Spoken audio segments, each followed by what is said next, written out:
This is VOA News. Reporting by remote, I'm Michael Brown. U.S. President Joe Biden is scheduled to speak with transatlantic leaders today about the crisis in Ukraine. The White House has said that the president will inform the leaders about the U.S. efforts to pursue deterrence and diplomacy. On Thursday, Biden said there is very high likelihood that Russia will invade Ukraine in the next several days. Biden said, however, he still believes it is possible to find a diplomatic solution that would ease Russia's concerns about NATO's missiles and military training exercises in Eastern Europe. The Western allies reject Russia's main demand that NATO rule out the possibility of granting membership to Ukraine and other former Soviet republics. Meanwhile, Moscow expelled the number 2 ranking U.S. diplomat from the American embassy in the Russian capital. The U.S. State Department said the expulsion of Bart Gorman, its deputy chief of mission in Moscow, was unprovoked, and we consider this an escalatory step and are considering our response. Well, hundreds of truckers clogging Canada's capital stood their ground Thursday, even as police arrested 2 protest leaders and threatened to break up the nearly 3-week protest against the country's COVID-19 restrictions. The face-off in Ottawa seems to be escalating as busloads of police officers arrived Thursday near Parliament Hill. The city's interim police chief said action is imminent. Protesters have besieged Ottawa for nearly 3 weeks in a demonstration that's shaken Canada's reputation for civility and rule following.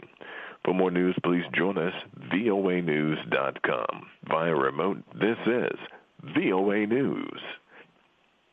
Iran Supreme Leader vowing on Thursday that his country would ramp up development of its civilian nuclear program as major world powers continue talks in Vienna to revive Tehran's landmark nuclear deal. In a televised speech Thursday, Ayatollah Ali Khamenei urged the importance of nuclear energy for Iran, while again asserting that it had no interest in nuclear weapons. The accord, which former President Donald Trump abandoned nearly 4 years ago, granted Iran sanctions relief in exchange for curbs on its nuclear program. Iran's chief negotiator tweeted late Wednesday that the parties were closer than ever to an agreement, but talks have repeatedly stalled in recent months as Iranian negotiators press hardline demands. South Korea says it will extend indoor dining hours at restaurants by an hour, but maintain a 6-person limit on private social gatherings as it wrestles with the massive coronavirus wave driven by the highly infectious Omicron variant.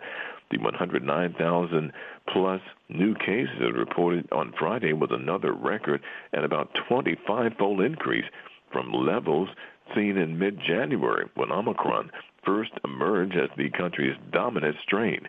Omicron has so far seemed less likely to cause serious illness or death than the Delta variant, which hit the country hard in December and last month. But cases are growing much faster and appear to be putting the country on a verge of a possible hospital surge. Behind bars and waiting for trial, former Honduran President Juan Orlando Hernandez arrested this week at home following an extradition request from the United States.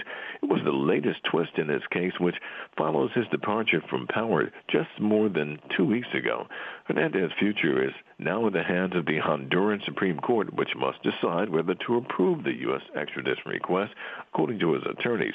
The U.S. accused Hernandez of involvement in a violent drug trafficking conspiracy to receive shipments of multiple tons of cocaine sent to Honduras from Colombia and Venezuela. The U.S. Embassy said in a diplomatic letter to the Honduran government leaked to the local media.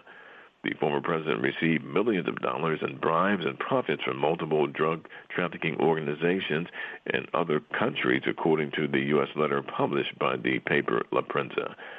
I'm Michael Brown reporting for VOA News by remote.